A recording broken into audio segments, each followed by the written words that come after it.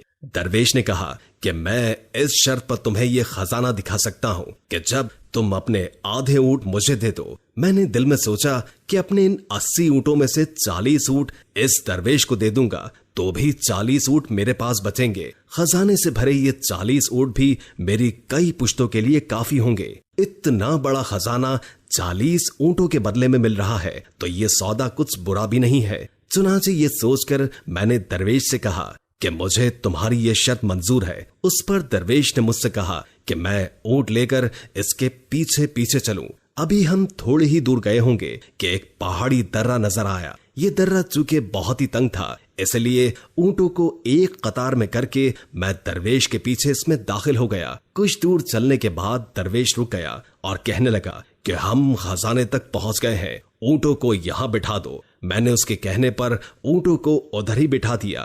پھر وہ مجھے اپنے ساتھ لے کر آگے چلا۔ چند قدم چل کر اس نے لکڑیاں جمع کر کے آگ جلائی اور آگ پر کوئی خوشبودار صفوف چھڑک کر کچھ پڑنے لگا جسے میں سمجھ نہ سکا۔ کچھ ہی لمحوں کے بعد اچانک زمین لرزنے لگی اور ایک جگہ سے پھٹ گئی۔ جس جگہ یہ زمین پھٹی وہاں پر ایک عالی شان دروازہ نظر آیا۔ درویش نے مجھے اشارہ کیا کہ آؤ اور پھر ہم دونوں اسی دروازے میں داخل ہو گئے۔ جب میں دروازے کے اندر گیا تو میری آنکھیں حیرت سے پھٹی کی پھٹی رہ گئیں۔ ہر طرف ہیرے جواہرات کے انبار لگے ہوئے تھے۔ میں اس کو دیکھتے ہی لالچیوں کی طرح چمٹا اور یہ زر و جواہرات اپنے اونٹ پر لادنا شروع کر دیا۔ جب سارے اونٹ بھر گئے اور ہم واپس جانے لگے تو درویش نے چاندی کی ایک ڈبیا ایک صندوق سے نکالی اور اپنی جیب میں رکھ لی۔ اس کے بعد اس نے پھر کچھ پڑھنا شروع کیا جس کو میں سمجھ نہ سکا۔ ابھی ہم دروازے سے نکلے ہی تھے کہ زمین پھر ہلی اور خزانے کا دروازہ خود بخود بند ہو گیا۔ ہم پھر اسی درے میں پہنچ گئے جہاں سے گزر کر آئے تھے۔ درے سے نکل کر درویش اپنے 40 اونٹ لے کر ایک طرف کو چلا اور میں اپنے باقی 40 اونٹ لے کر بغداد کی طرف روانہ ہو گیا۔ بادشاہ سلامت میں چند قدم آگے ہی گیا ہوں گا کہ لالچ نے مجھے کھیل لیا اور میرے دل میں خیال آیا کہ بلا وجہ میں نے 40 اونٹ اسے دے دیے۔ وہ تو درویش ہے، اسے دولت کی کیا ضرورت ہے؟ لہٰذا میں واپس آ گیا اور اس سے بات کر کے 20 اونٹ واپس لے لیے۔ اب میرے پاس 60 اونٹ ہو گئے تھے۔ میں آگے چلا تو لالچ نے پھر میرے دل میں دستک دی، لہٰذا میں پھر واپس آ گیا اور درویش کو ڈرا دھمکا کر 10 اونٹ اور واپس لے لیے۔ پھر اسی طرح میں نے اپنے سارے اونٹ اس سے واپس لے لیے۔ اب درویش خالی ہاتھ چل پڑا تو میرے دل میں خیال آیا کہ اس کی جیب میں چاندی کی ایک ٹبیا تھی، ضرور اس میں کوئی خزانہ چھپا ہوا ہے۔ میں پھر اس کے پاس گیا اور اسے ڈرا دھمکا کر وہ چاندی کی ڈبیا لینے کی کوشش کی۔ پہلے تو اس نے انکار کیا تو پھر مجھے یقین ہو گیا کہ ضرور اس میں کوئی خزانہ چھپا ہوا ہے، لہٰذا میں نے اس سے وہ ڈبیا چھین لی۔ میں نے اسے کھولا تو اس میں سرما پڑا ہوا تھا۔ میں نے اس سرمے کا راز اس سے پوچھا تو اس نے بتایا کہ دائیں آنکھ میں سرما لگانے سے زمین کے خزانے نظر آنے لگتے ہیں۔ میں نے فوراً سرما اپنی دائیں آنکھ میں لگایا تو واقعی مجھے زمین میں چھپے خزانے نظر آنے لگے۔ تو اس نے مجھے بتایا کہ تم اس سرمے کو بائیں آنکھ میں مت لگانا ورنہ بہت نقصان اٹھاؤ گے۔ میں لالچ میں اندھا ہو رہا تھا، لہٰذا میں نے اس کی بات نہ سنی اور سرما اپنی بائیں آنکھ میں بھی ڈال دیا، جس کو لگاتے ہی میں اندھا ہو گیا۔ مجھے کچھ نظر نہیں آ رہا تھا۔ میں زور زور سے چلانے لگا کہ مجھ سے میرا سب کچھ لے لو مگر مجھے میری بینائی واپس کر دو۔ مگر اب مجھے میرے لالچ کی سزا مل چکی تھی۔ وہ درویش میرے سارے کے سارے اونٹ اور چاندی کی ڈبیا لے کر چلتا بنا اور میں وہیں ٹھوکرے کھانے لگا۔ پھر گرتا پڑتا شہر میں آ گیا اور اس دن سے آج تک بھیک مانگ کر زندگی گزار رہا ہوں۔ اب مجھے جو کوئی بھی رقم دیتا ہے تو میں خود کو سزا دینے کے لیے اپنے منہ پر چانٹا ضرور لگواتا ہوں۔ بادشاہ نے فقیر کی دردناک کہانی سن کر کہا کہ تمہارا تو بڑا عبرتناک انجام ہوا ہے۔ یقیناً لالچ کا انجام برا ہی ہوتا ہے۔